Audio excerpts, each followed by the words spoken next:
Ya Allah, panjangkan umur semua orang yang menonton video ini. Angkatlah penyakit bagi yang subscribe, dan luaskan rezeki setiap yang like serta share video ini. Semoga rezeki mengalir luas sampai 7 turunan ke anak cucu, dan setiap doa serta kebaikan membawa berkah untuk kita semua. Bismillahirrahmanirrahim. Assalamualaikum warahmatullahi wabarakatuh. Alhamdulillahilladzi hadana lihada wa ma kunna linahtadiya laula an hadanallah laqad ja'at rasulu rabbina bil haqq wa nudu an tilkum janatu uristumuha bima kuntum ta'malun. Jamaah salat subuh yang dimuliakan oleh Allah Subhanahu wa taala, marilah kita senantiasa meningkatkan ketakwaan kita kepada Allah Subhanahu wa taala dengan menjalankan perintah-perintah Allah dan menjauhi larangan-larangan Allah Subhanahu wa taala. Jamaah salat subuh yang dimuliakan oleh Allah Subhanahu wa taala, pada pagi yang mulia ini kita akan menyampaikan tentang menyambung amalan dengan berdakwah. Jadi menyambung amalan dengan berdakwah, maka bagaimana isinya? Hadirin jamaah salat subuh yang dimuliakan oleh Allah Subhanahu wa taala, senantiasa kita ingat bahwa kita ini dalam perjalanan yang panjang, perjalanan yang sangat panjang. Jadi setiap manusia yang lahir ke dunia ini adalah suatu perjalanan yang amat panjang. Perjalanan adalah menuju kematian, menuju alam kubur, menuju alam akhirat. Itulah perjalanan yang sangat panjang yang Allah sampaikan. Jadi begitu banyak perjalanan-perjalanan yang akan kita hadapi. Maka karena perjalanan itu lama dan panjang, perlu persiapan. Perjalanan menuju akhirat yang selama-lamanya ini harus kita persiapkan. Orang kalau dalam suatu perjalanan tidak membawa bekal, pasti akan sengsara. Begitu juga dengan kita ini, kalau sudah diberitahu bahwa hidup manusia itu adalah dalam suatu perjalanan yang panjang, yang tidak ada batasnya, maka perlu persiapan-persiapan untuk menuju negeri akhirat ini dengan berdakwah, dengan mengamalkan agama. Jamaah yang dimuliakan Allah Subhanahu wa taala, tambah hari kita tambah dekat dengan negeri akhirat. Kehidupan dunia sangat sedikit untuk mempersiapkan kehidupan akhirat kita. Jadi di dunia ini kita singkat, tidak lama. Yang lama adalah akhirat, maka perlu kita persiapkan dengan sungguh-sungguh. Tambah hari, tambah dekat perjumpaan kita dengan Allah Subhanahu wa taala yang menciptakan dunia dan alam semesta ini beserta isinya. Maka tiap hari kita perbaiki hubungan kita dengan Allah. Jadi kalau kita ingin selamat, tiap hari kita perbaiki hubungan kita dengan Allah dengan bertobat kepada Allah Subhanahu wa taala. Senantiasa ingat kepada Allah Subhanahu wa taala, tunduk kepada Allah Subhanahu wa taala, merengek-rengek hanya kepada Allah Subhanahu wa taala, sehingga perjumpaan kita dengan Allah menjadi waktu yang paling indah dalam kehidupan dunia dan akhirat kita. Orang kalau senang beramal, kematian adalah suatu kebahagiaan. Itulah ciri khas orang-orang beriman yang lurus imannya. Tapi orang yang takut kematian karena dia tidak mengamalkan agama, sehingga kematian akan menjadi ketakutan. Tetapi orang-orang beriman semakin cepat menghadap Allah, semakin cepat bisa bertemu dengan Rasulullah. Itulah kebahagiaan orang-orang beriman. Maka karena kita di dunia ini waktunya tidak lama dan singkat, dan Allah sudah memberikan nasihat lewat Al-Quran, bila kematian itu tidak bisa diundur dan tidak bisa dimajukan. Walaupun kita banyak harta, tidak bisa untuk nyogok malaikat maut. Kalau sudah waktunya, semua yang kita kumpulkan akan sirna.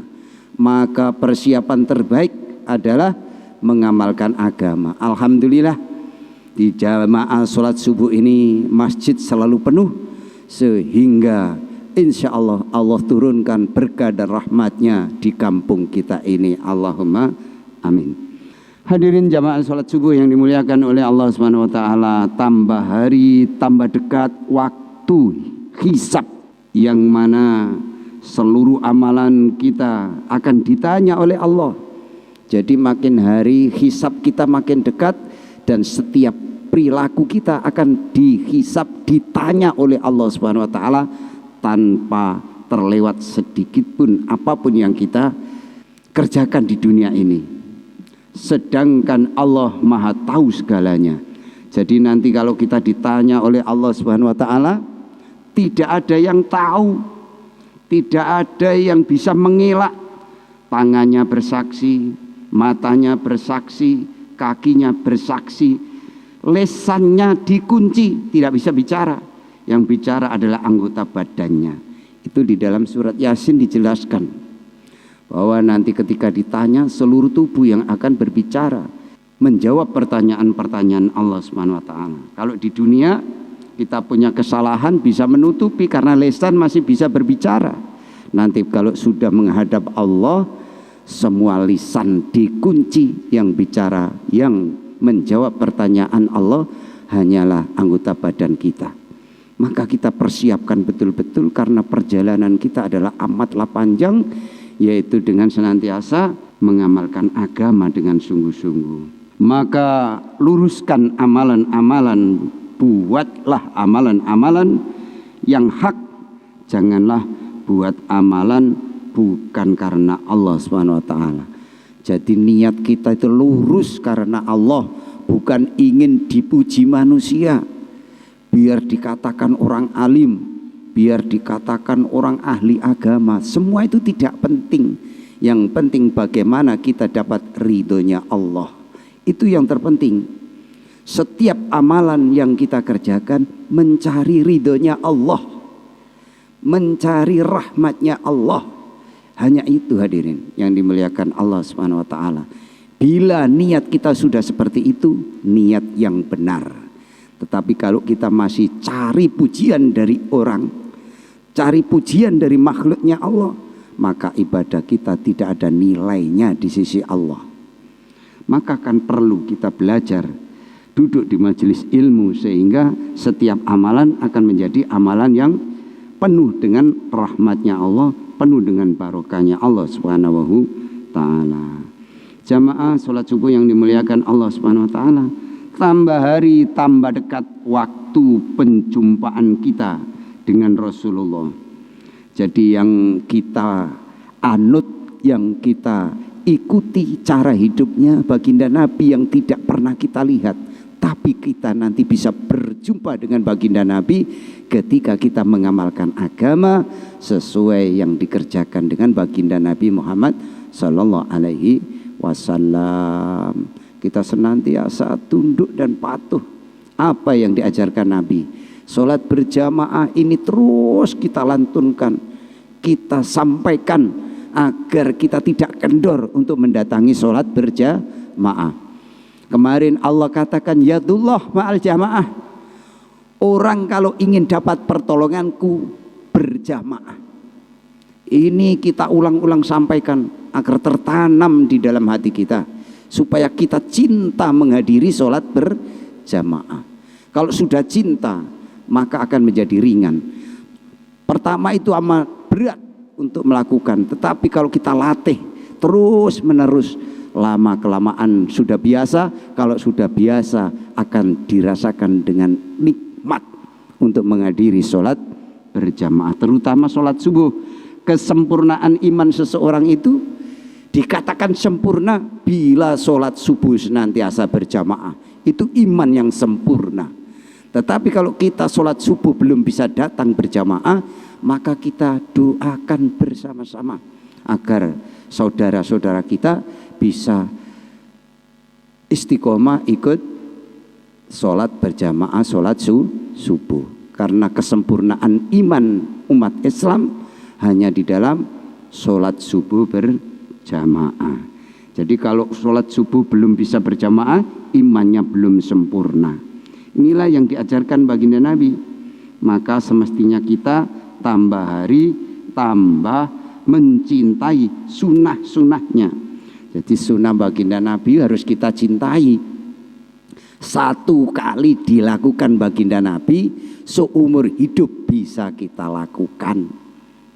Contoh, baginda Nabi mengkhodho sholat, itu bisa kita jadikan pedoman untuk seumur hidup.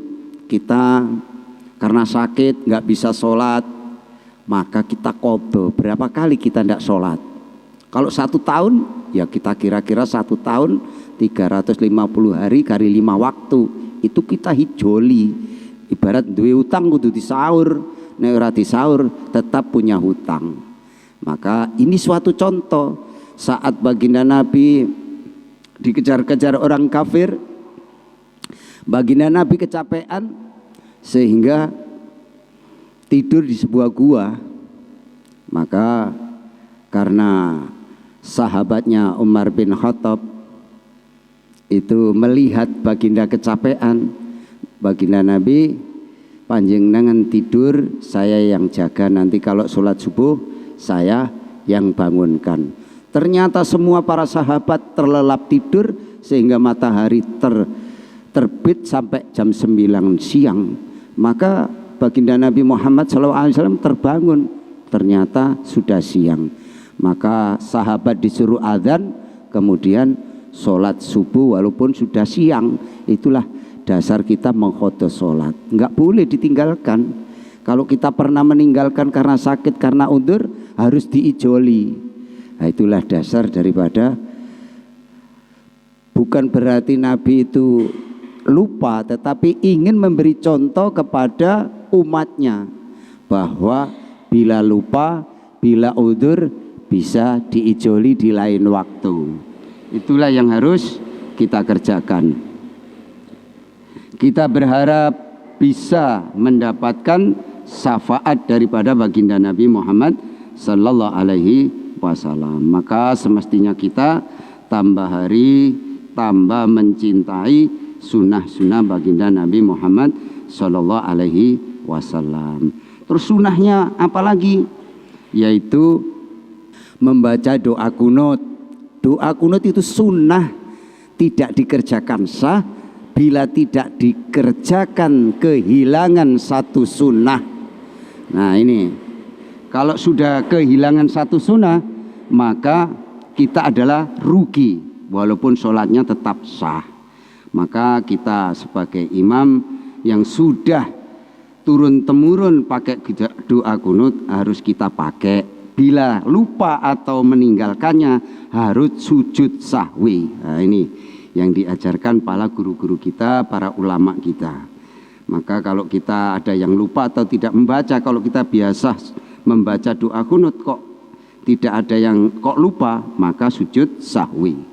Itu diantara sunnahnya sujud sahwi. Dan lupa rokaat sholat, harusnya tahiyat awal, itu tahiyat langsung berdiri. Kok kita tidak tahiyat awal, maka diganti dengan sujud sahwi. Jadi 2 sunnah itu yang dianjurkan untuk melakukan sujud sahwi bila terlupakan atau tidak membacanya. Jamaah ini muliakan Allah Subhanahu wa taala, tambah banyak membaca sholawat kepada baginda Nabi sehingga perjumpaan kita dengan beliau nanti perjumpaan yang membahagiakan. Jadi kalau kita ingin bahagia, banyak-banyak membaca sholawat kepada baginda Nabi Muhammad sallallahu alaihi wasallam. Jamaah salat subuh yang dimuliakan Allah Subhanahu wa taala, hari berganti hari, bulan berganti bulan, tanpa terasa kehidupan di dunia ini sudah hampir habis. Jadi makin hari hidup kita ini makin habis. Maka bertobatlah kepada Allah mumpung masih ada waktu untuk bertobat. Jadi mumpung masih sehat, mumpung masih diberi hidup, mari kita gunakan untuk tobat, yaitu mengamalkan agama dengan sebaik-baiknya. Beramallah siang dan malam mumpung masih ada waktu untuk beramal. Jadi mumpung masih dikasih waktu bisa beramal, mari kita beramal. Yang tidak ada biaya dan memakan tenaga yang sangat berat, hanya sholat berjamaah. Dan inilah yang akan mengakibatkan Allah ridho dan akan datangkan rahmatnya Allah, sehingga kita akan enak hidup selama-lamanya di surganya Allah Subhanahu wa taala. Allahumma amin. Dan kita sambung amalan dengan senantiasa kita mendakwakan amal agama. Jadi disambung, tidak hanya sholat, tidak hanya zikir, tidak hanya sodako, tidak hanya berbuat kebaikan-kebaikan yang lain, tetapi mendakwakan, menyampaikan, itu juga menyambung amalan yang terbaik yang Allah wajibkan bagi setiap umat muslim. Sehingga jika kita mati, maka ada orang yang meneruskan amalan kita. Jadi kalau kita menyampaikan seperti ini, nanti ada yang meneruskan. Yang meneruskan siapa? Yang mendengar itu. Anak kita mendengar sehingga mau mengamalkan agama, terus berjalan. Sehingga walaupun kita sudah meninggalkan dunia ini, amal itu terus sambung, kita dapat pahalanya sampai hari kiamat.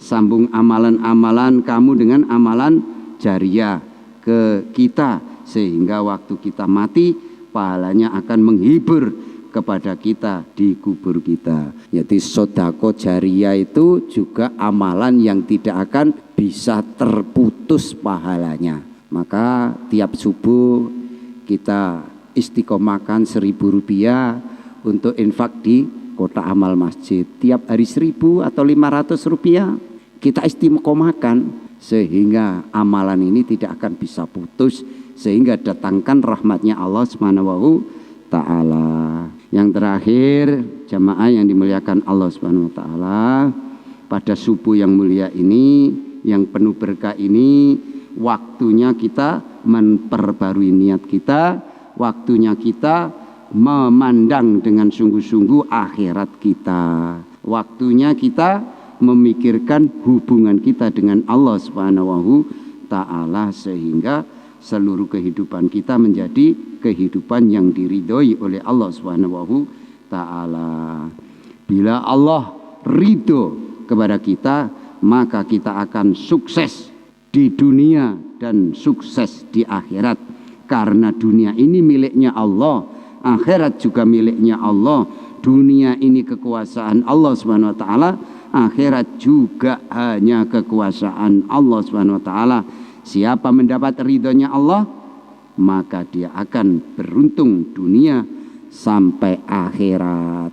Itulah jamaah yang dirahmati Allah Subhanahu wa taala, menyambung amalan dengan mendakwakan agama, agar amalan kita tidak akan terputus oleh kematian, tetapi terus menerus sampai hari kiamat kita dapat pahalanya bila kita menyampaikan dakwah, menyampaikan kebaikan-kebaikan di saudara kita, minimal di anak dan istri kita, di keluarga kita, sehingga anak turun kita menjadi orang-orang yang mengamalkan agama, maka pahalanya juga terus menerus akan menjadi milik kita.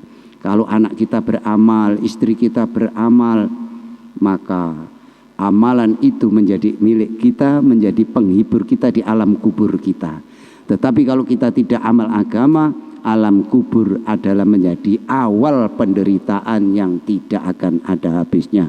Mudah-mudahan penjelasan sedikit ini bisa kita renungi, bisa menambah-nambah iman yakin kita bahwa tidak ada kesuksesan yang sesungguhnya hanya satu, yaitu meniru jalannya baginda Nabi Muhammad SAW, mengamalkan agama dengan gotong royong, dengan berjamaah. Demikian kurang lebihnya mohon maaf. Mari kita tutup dengan doa kafaraah majelis. Subhanaka Allahumma wa bihamdika asyhadu alla ilaha illa anta astaghfiruka wa atubu ilaik. Wassalamualaikum warahmatullahi wabarakatuh. Allahumma sholli ala Muhammad ya Rabbi sholli alaihi wasallim.